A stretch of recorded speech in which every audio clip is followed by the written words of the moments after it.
Myself Rakhi Kumari, Assistant Professor in the Department of Electronics and Communication Engineering, ABC Engineering College, Ghaziabad, affiliated to Dr. APJ Abdul Kalam Technical University, Lucknow. Today, continuing the lecture series of the optical communication, I am going to discuss the topic which we have left in the last class, that is the optical sources LED part 2. The topic which I will cover in this particular section are LED power and efficiency, derivation of LED power and efficiency, LED characteristic and the modulation bandwidth. Now, when we talk about the LED power and efficiency, first of all we will go through the efficiency. The efficiency, when we define the efficiency in a general form, what does it mean? Efficiency generally defined in the terms of output upon input. So, what is the output in the case of a LED? We all know it is the photon which is generated, and what is the input? Input is our electrons emitted from injected into it. So, the internal quantum efficiency, the ratio of photon generated to the injected electron. So, it is defined in the terms of this. Internal quantum efficiency, the ratio of photon generated to the injected electron. The absence of optical amplification through the stimulated emission in the LED. We all know that in LED, the emission, optical amplification or emission is possible with the help of spontaneous emission, not the stimulated. Stimulated, the process in the case of a laser tends to limit the internal quantum efficiency of the LED. So, the absence of stimulated emission leads to the decrease in the we can say that limit the internal quantum efficiency of the LED. It is 50% for homojunction LED and 60 to 80% for the heterojunction LED. About that we have discussed in the previous lecture. And so, as we know that it is called the internal quantum efficiency. In the before quantum efficiency, the term internal is used because its efficiency or the photon generated is which is responsible for the generation of photon, that is spontaneous radiation, and this spontaneous radiation occurs naturally. It is due to the inherent capability of the electrons. No external agency or energy are responsible for this spontaneous process, spontaneous emission, and everything which leads to the photon generation is due to the internal property of atoms or electrons only. That is why it is called that the internal quantum efficiency. By contrast, the internal quantum efficiency for the injection laser combined with the internal quantum efficiency are both spontaneous and stimulated radiation. Therefore, it is called as the Ni. For LED, which we write quantum efficiency internal, but for laser we write it as Ni, because in laser both spontaneous and stimulated emission are responsible for the generation of photon. Spontaneous due to internal and stimulated due to the presence of external. So, this Ni combines both, that is why it is written as Ni only. The power generated by the LED may be determined by consideration of the excess electrons and hole in the p-n n-type material, and which led to the recombination process, and that leads to the photon generation. Now, derivation of LED power and efficiency. So, first of all we derive the efficiency and then we will relate that to the power of the LED. So, what is responsible for the generation of photons? Generation of photons, excess minority carriers which are generated in the p-n n-type semiconductors. So, excess minority carrier density decays exponentially with time, and it is given by del n should be equal to del n naught exponential minus t upon tau. Del n is the initial injected excess electron density and tau represent the total carrier recombination lifetime. So, this is the decay rate of the excess magnetic carrier density. When there is a constant current flow in the junction, an equilibrium condition is established. In that case, total rate at which carrier are generated, that is this one, should be equal to sum of externally supplied and the thermally generation rates. So, this one and this one. Hence, for the equivalent condition, this equation should be equal to 0, and when this is equal to 0, J by Ed should be equal to del n by tau, which is our total carrier recombination lifetime, and so del n can be J by Ed into tau. So, del n can be obtained this way. So, this equation gives the steady state electron density when a constant current is flowing the junction region. Now, as per this, we can have that this will be equal to the steady state total number of carrier recombination per second, or the recombination rate. Total recombination rate is equal to J by Ed, and this is equal to radiative recombination rate and the non-radiative recombination rate, because when the electron and hole recombination occurs, there exists a two type of recombination. First one is the radiative recombination and second one is the non-radiative. In the radiative recombination, what happens? Lights are emitted, but in the case of non-radiative, heats are emitted or vibration get generated. So, whenever recombination occur, both this type of recombination occur.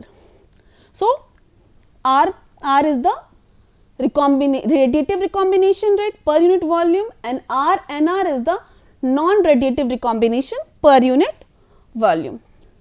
And in reverse of this, when the forward biased current into the device is I, then the total number of recombination per second, number of recombination per second is given by capital RT, and it is equal to current flow to the electron. In that case, the LED internal quantum efficiency, quantum efficiency, you know just discussed in the previous slide, that is it is occurred due to spontaneous emission only. That is why it is the internal quantum efficiency. Okay, defined as the ratio of the radiative recombination rate to the to the total recombination rate. We are using here the radiative recombination because only radiative recombination gives the photon. In the non-radiative, heat are generated. That is why the internal quantum efficiency is equal to radiative recombination rate upon total recombination rate, and total recombination rate is equal to the sum of radiative recombination rate and the non-radiative recombination rate. We can also write it in the terms of the recombination per second. So, radiative recombination per second and total recombination per second. So, this is also equal to our internal quantum efficiency. So, now we can have the number of radiative recombination will be equal to internal quantum efficiency I by E. So, how this is happening? You can have this. We have seen that internal quantum efficiency is equal to RR upon RT, and this is also equal to this one, and RT is equal to I upon E. So, we can have this and we are getting this one. Now, since RR is also equivalent to the total number of photons generated per second, also each photon has an energy equal to HF joule, then the optical power generated internally should be equal to,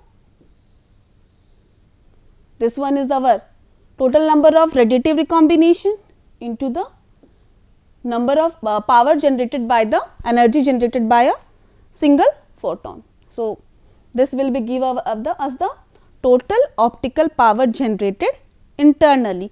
So, what formula we are getting? This internal quantum efficiency, this one, and our power generated internally, this one. Now, this is another expression for the internal quantum efficiency. For the exponentially decay excess carrier which we have taken for the derivation of the internal quantum efficiency, the radiative recombination lifetime is given as, this is radiative recombination lifetime, this is excess carrier generated, and how decay exponentially जो आपका decay हो रहा है, that is equal to del n, and this is the radiative recombination rate. And the non-radiative minority carrier lifetime is, of course, minority, this is the excess carrier which decays exponentially, and this is non-radiative recombination rate. Now, as per that, the internal quantum efficiency should be equal to 1 upon 1 plus r n r upon r t, and in the place of that we can have tau r upon tau n r. The total recombination lifetime is written as tau is equal to del n upon r t, which gives कि there is a relationship between total recombination type lifetime should be 1 by tau should be equal to 1 upon tau r plus 1 upon tau n r. So, now our internal quantum efficiency, by replacing these values we get tau upon tau r. In the place of this tau n r, if we substitute value, what we get from this equation, if we substitute in this one, we will get the internal quantum efficiency as this. Now, let us do one numerical which is related to the our quantum efficiency and the power generated. The radiative and the non-radiative recombination lifetime of the minority carrier in the active region of a double heterojunction LED are 60 nanosecond. So, this is a tau r, radiative recombination lifetime. So, this will be tau r, as we know that where is tau r is our radiative recombination lifetime. So, what is given? Tau r is equal to 60 nanosecond, and non-radiative recombination lifetime 100 nanosecond.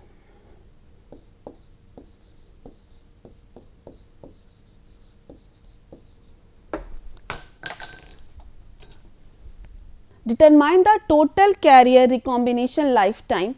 We have to find out the total recombination, that is we have to find this tau.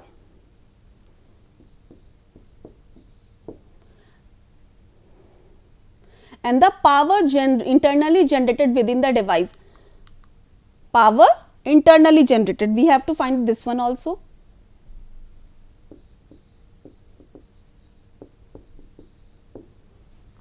When within the device, when the peak emission wavelength is 0.87 micrometer, wavelength 0.87 micrometer, and a drive current of, and the current which is given, drive current which is generated is equal to 40 milliampere.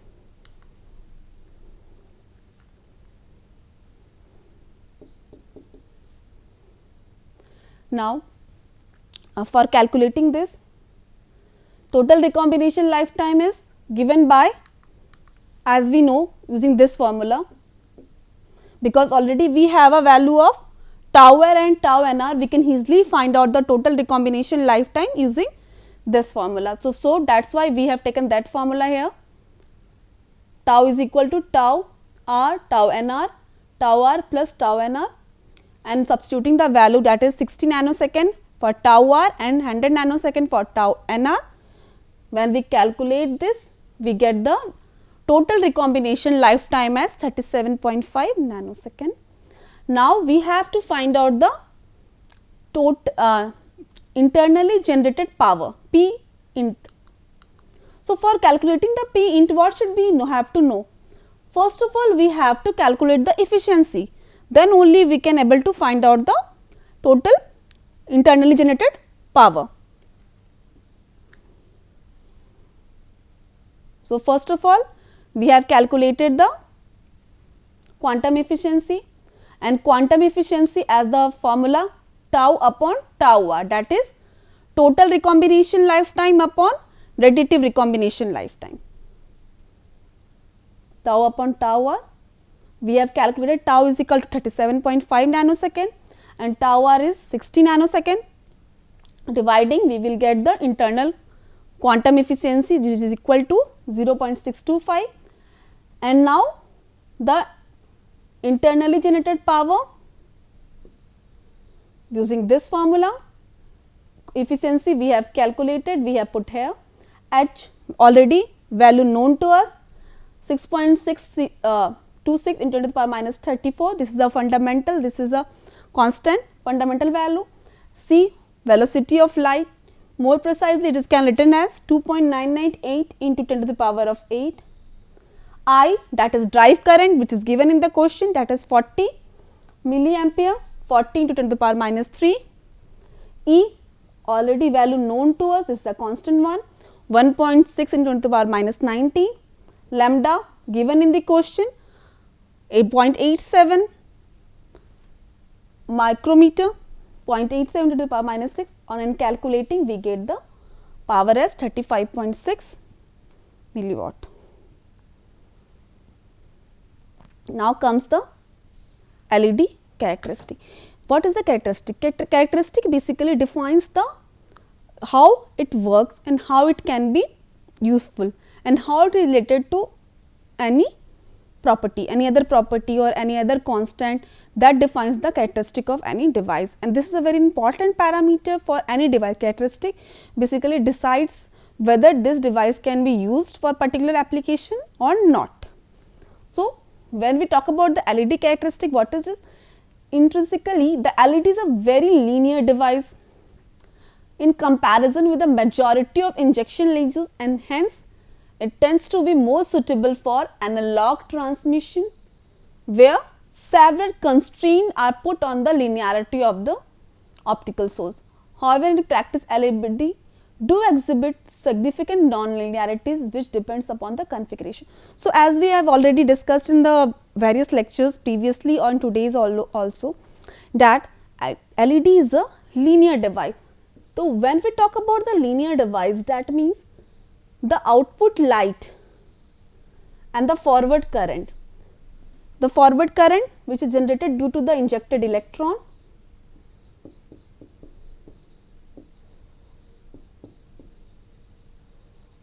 and the output light which are due to the photons generated.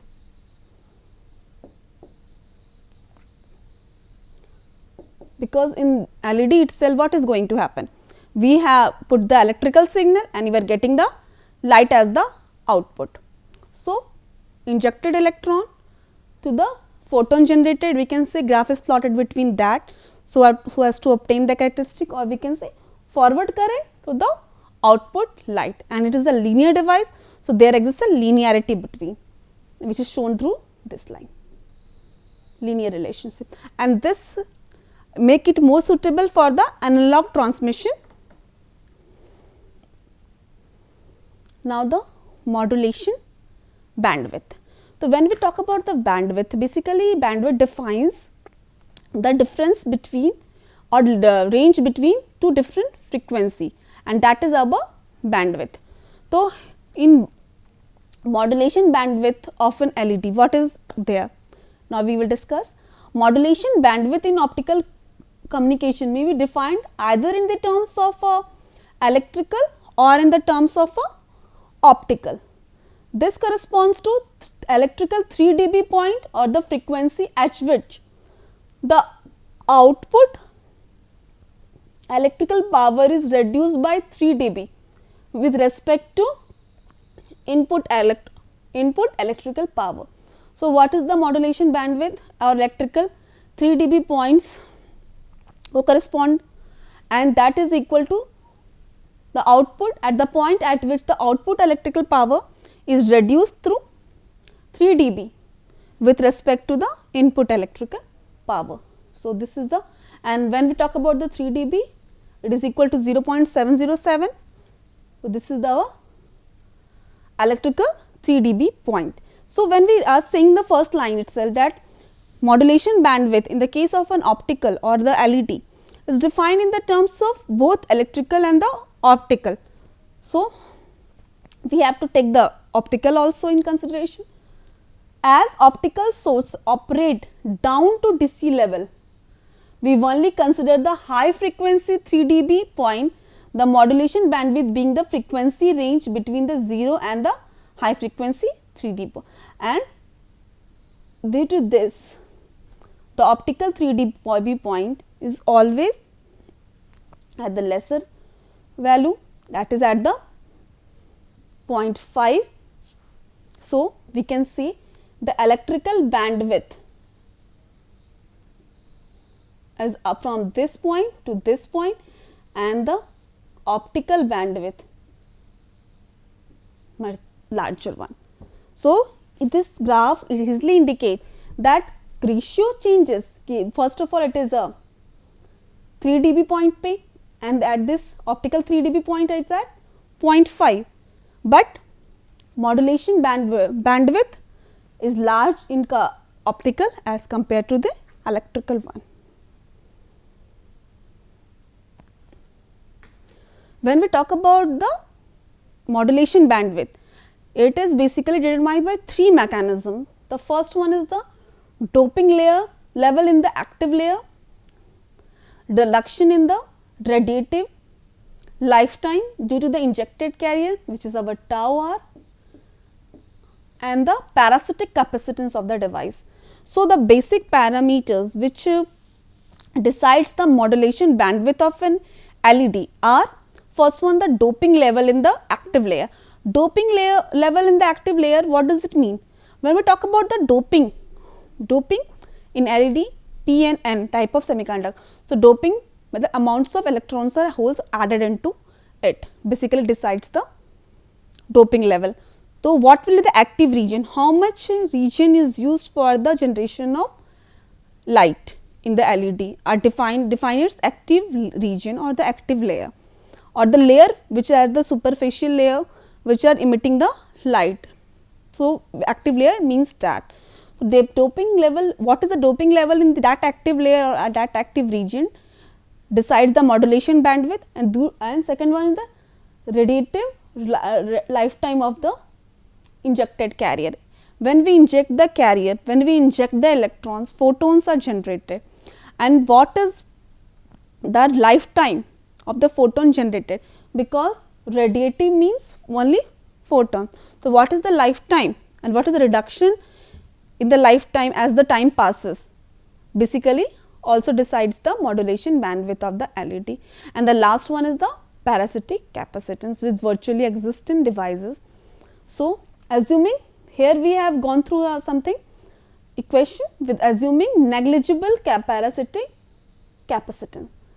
The speed at which a LED can be directly current modulated is fundamentally limited by the recombination lifetime of the carrier, where the optical output power P e omega of the device with constant peak current I and the angular modulation frequency omega is given by this one. This is our optical output power.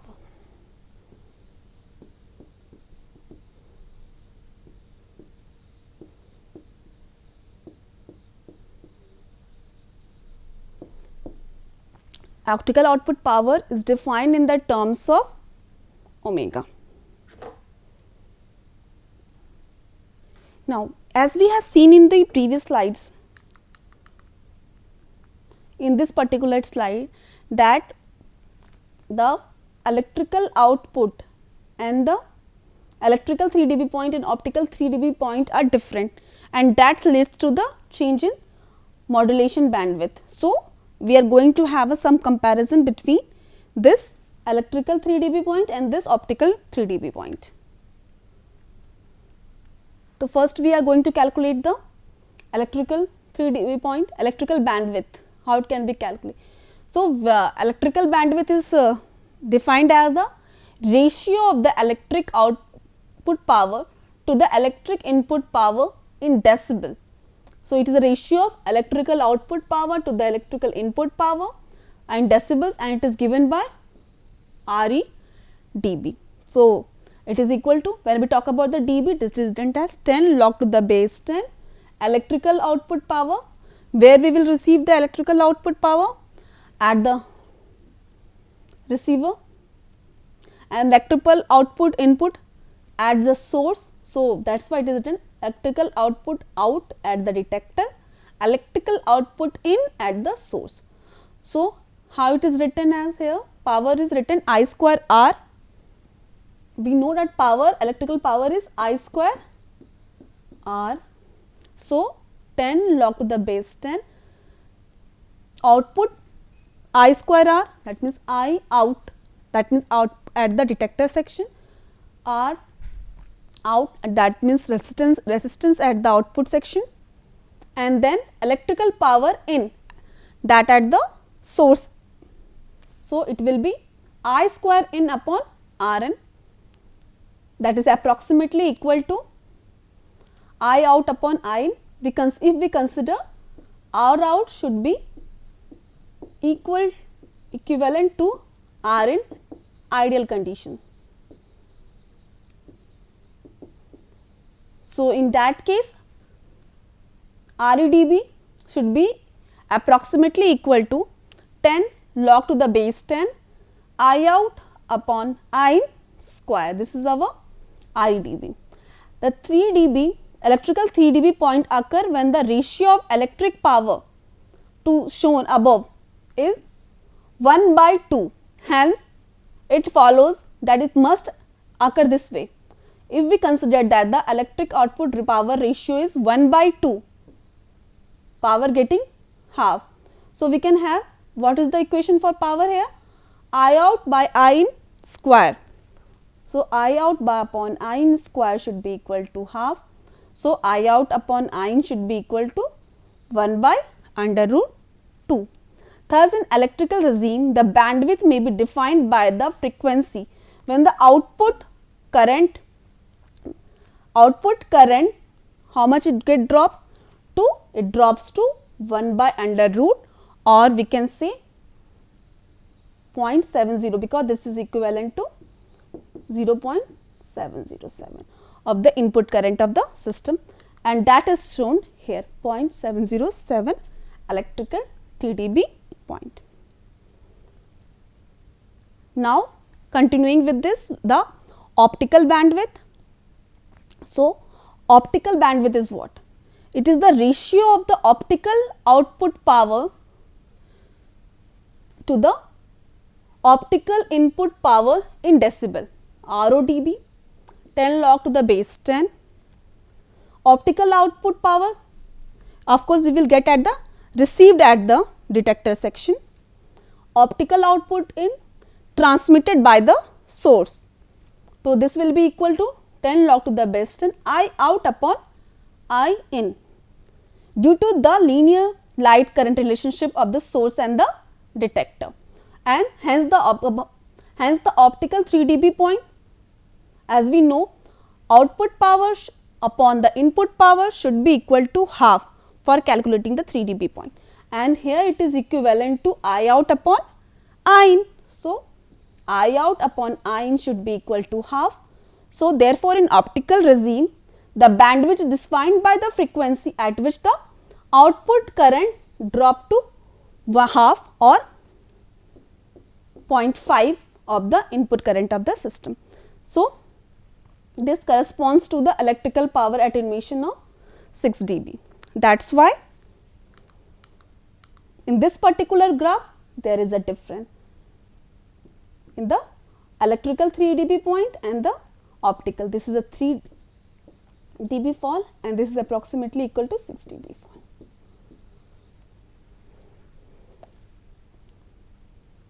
So, with this, here comes the end of the topic of LED, and we will continue with the next type of optical source in the next lecture, that is our laser. Thank you for attending class.